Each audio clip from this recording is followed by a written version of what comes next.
3 things not to say to your highly sensitive child.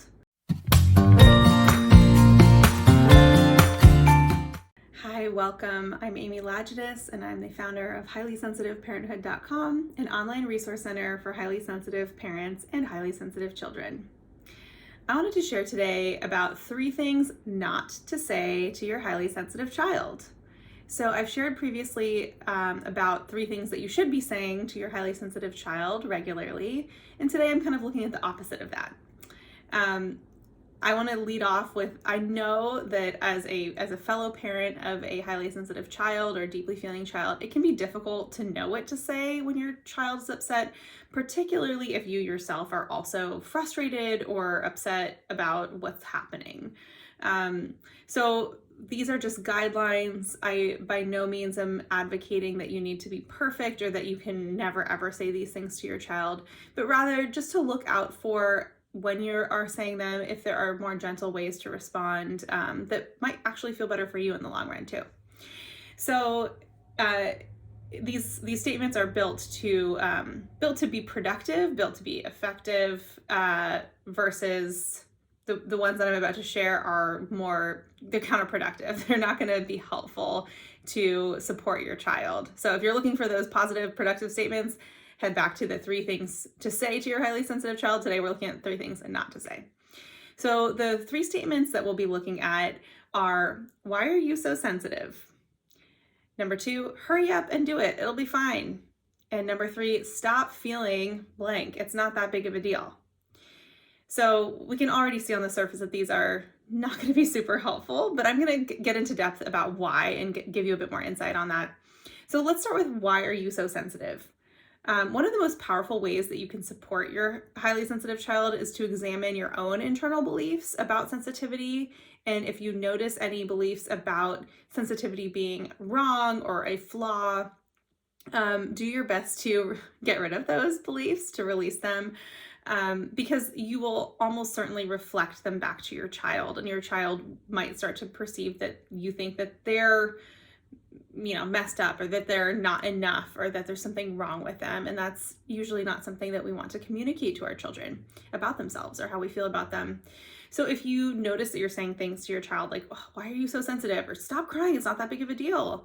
Take a step back, reflect. In all likelihood, you probably know that these statements are going to do nothing to actually reduce your child's sensitivity. So we don't want to cause sensitivity. We don't want to cause shame beyond what our child is already going to feel by adding to their burden by saying, this is wrong. You stop feeling this way. Don't cry. The second statement we'll look at is, hurry up and do it. It'll be fine. So you might not know this, but highly sensitive people and children have a strong sort of pause to check mechanism in their brain. And that just means that they tend to not just jump right into a new activity. They tend to not go for something that's really going to be risky. Instead, they like to observe, kind of look around, gather some information, see what's going on. For older kids, looking at the pros and cons of different choices. For younger kids, it's just kind of observing, looking at your reactions to see what you're thinking and feeling in any particular situation. But some parents become frustrated when their child is not eager to jump right into a new situation. And they can say things like, just come on, hurry up and do it. It's going to be fine. I don't know what you're so worried about. And really that is, it's invalidating of your child's feelings when you say things like that, because their fear or their hesitancy is part of who they are. It doesn't mean they can't move through it, but usually just pushing them through it you're going to meet with resistance. They're going to dig their heels in, and they're going to be really uncomfortable, and they might lash out, or they might feel really frustrated or feel really misunderstood when you try to push them into something that's way outside of their comfort zone. So when your child is not super eager to jump right in, make sure that you are taking the time to scaffold. This is a kind of a developmental word that really means that you're kind of stair-stepping them up towards something new, that you're allowing them the time that their brains and bodies need to observe, to check it out, to think, gosh, can I do this? Well, maybe I want to try that, but I'm not quite ready to do that big thing yet. So let's say they're trying to learn to ride a bike. I don't think most parents would just like plop a kid on a bike and good luck, but it's a great metaphor for how we can support our kids in various endeavors when they're feeling a little hesitant. So you might first have them watch other kids ride bikes or watch you ride a bike. They might then get a bike with training wheels and try that out. They might then get a bike with only one training wheel or with no training wheels and just sit on it for a moment. Once they feel comfortable with that, they might have you kind of hold the handlebars and, let them feel how it feels to be a little unstable and to try to balance, but you're still kind of holding on to them so they won't fall. Then you might take them out to a kind of a grassy patch and so they can ride, but if they fall over, they're not going to get scraped up.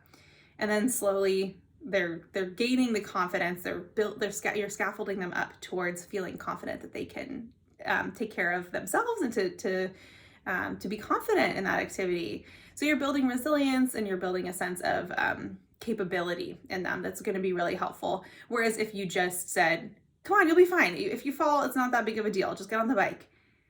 It's gonna backfire, right? We all know that. So take that same learning into other activities. It could be other sports. It could be things like skateboarding or trying a new class or a new team sport or a new activity, or even just joining in a new friend group or attending a birthday party. If you see them on the edges, try to avoid saying, "Come on, it'll be fine. Go ahead and do it." And instead say, "Hey, do you want me to go over and chat with this other parent? That other kid over there looks a little uncertain too. Let's go see if we can talk to them." So you're taking them up towards where you want them to be. And of course, adding lots of encouragement on the back end. So I'm proud of you for trying. I know you're a little bit nervous, but wasn't that cool? You seemed like you really got along with that kid. Or like, wow, yeah, you can ride a bike all by yourself. That's amazing. I'm so proud of you for trying. So those are some things to say to your child instead of, "Come on, just hurry up and do it. It'll be fine." So not rushing them is a good thing. And lastly, stop feeling blank. It's not that big of a deal. So this is kind of along the same lines, but a little bit more in terms of their emotions rather than their behavior or their hesitancy in situations. So I want you to reflect. Have you ever been told by a partner or a friend or a family member, "Stop feeling upset" or "Stop crying, just calm down"? And I bet not a single one of you can reflect on that and say like, "Oh, that was so helpful. I'm so glad they said that to me. That felt amazing." No, it feels terrible. It feels invalidating, right? When we're upset and somebody tells us to stop feeling that way, it totally backfires. And unfortunately, a lot of us do that to our children, and usually it backfires as well.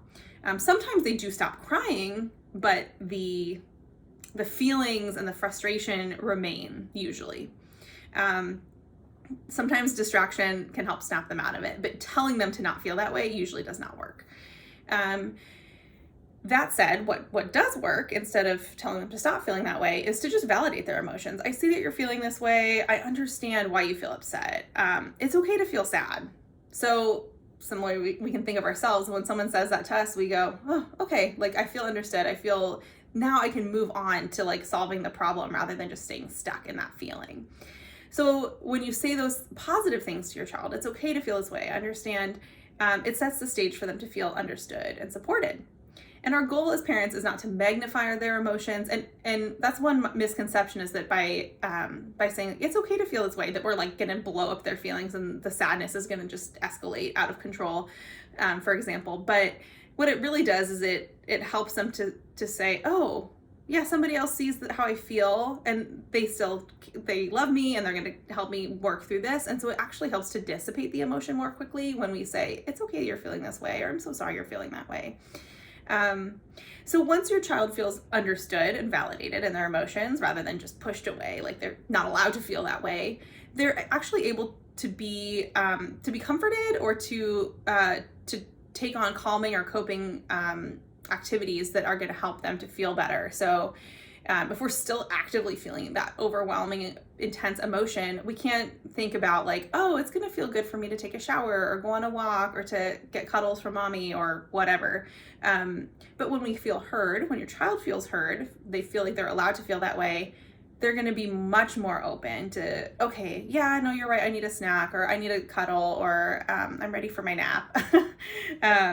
So by doing these, by validating their emotions rather than saying, stop feeling this way, we're actually helping them move through that difficult feeling, which is a win-win. And we don't have to deal with their big feelings for longer than we absolutely need to. And we help them move through it more quickly, and we help them to build a sense of competency and mastery, that they know how to recognize their emotions and they know how to move through them to the other side, sometimes with a little support from us as parents.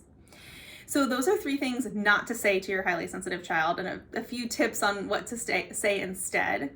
If you found these helpful, and if you have a child who is highly sensitive or deeply feeling, I really encourage you to check out highlysensitiveparenthood.com, my resource website, and in particular, a course that I've developed just for parents of highly sensitive children called Supporting Your Highly Sensitive Child. You can find it in the courses section of the highlysensitiveparenthood.com website. And it is an online video-based course similar to this, but with much more in-depth, kind of structured information, reflection, and practical resources on how to support and advocate for your highly sensitive child in your family and within themselves, and also in other settings such as school and sports and that kind of thing. So I really encourage you to check that out if you're interested. There's a lot more information about what the course entails, again, at highlysensitiveparenthood.com. And that is the Supporting Your Highly Sensitive Child course. All right, well, take care. I'll be back soon with more information on how to support yourself as a highly sensitive parent, or how to support your highly sensitive child. For more resources, including our signature Highly Sensitive Parenthood online course, visit highlysensitiveparenthood.com.